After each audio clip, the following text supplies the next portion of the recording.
So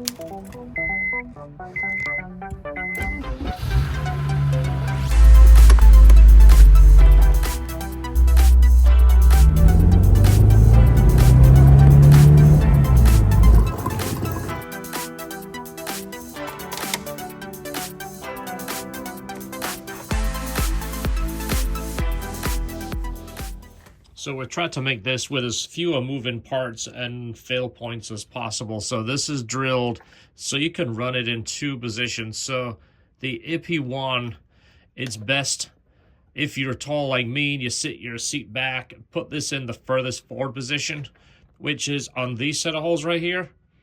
If you're shorter, you want to reach it, you can put it in this set of holes right here. On the AP2, it has to be in this set right here so it sits further back. AP1, you can put it in either position. If you put it in the forward position, you will have to install this clip first so your cargo net fits on there. If you put it in this position, you can put it on afterwards. Remember the clip that goes on the top, the rubber goes on the back side of the top one only. Use the 2 new screws supplied. They are slightly larger diameter so they fit into that plastic a little tighter. We want this to be as rigid as possible. So everything is gonna come in your cup holder, the hardware, in this little bag right here. So this is what it's gonna look like. It has 2 upgraded screws. You're gonna replace the 2 screws. These are a little bit larger diameter, a little bit stronger. It's gonna make the whole thing feel a little bit more rigid. The long one goes in the top, short one goes in the bottom. The rubber spacer right here goes on behind the top clip right here. And you're going to run the longest screw in that top. Short one is going to go through the bottom. Asia stainless hardware right here. This is going to go through into these threaded holes. Be careful not to cross thread them. A Phillips screwdriver. We originally had Allen bolts in here, but we found getting an Allen wrench in here was a little tricky. So use a long thin screwdriver so your screwdriver can go through here. Then you can access those holes in the bottom. Just got to clear this. So we changed those to Phillips.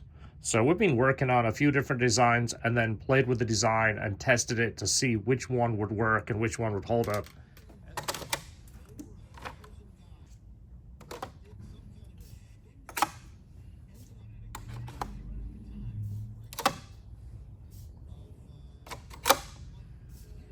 Esther actually tested our cup holder in her car with one of those big Stanley, the real heavy cups, and some of the early brackets that we did that were a little bit too thin. The whole thing would flex and bend, and that's also how we found out it's a good idea to upgrade these screws from the factory ones a little bit larger diameter, just a small amount. You'll see that when you put them in. Long one at the top, short one at the bottom. The spacer goes to the one at the top. Take your time. It's a pretty simple install. But again, we tried to simplify it so there's one part number. You can adjust it for the AP1. AP2, it only goes in one position. And if you change cars, you don't have to buy a whole new cup holder. This fantastic little piece, we've been playing with this for a while. It's surprising how good it is. And we've tried almost everything in there. Don't think a coffee cup is going to go in there, but it's close. So there you go, check them out. They're in the LHT store. We tried to keep them simple, tried to keep them inexpensive, but keep the quality up. LHTperformance.com.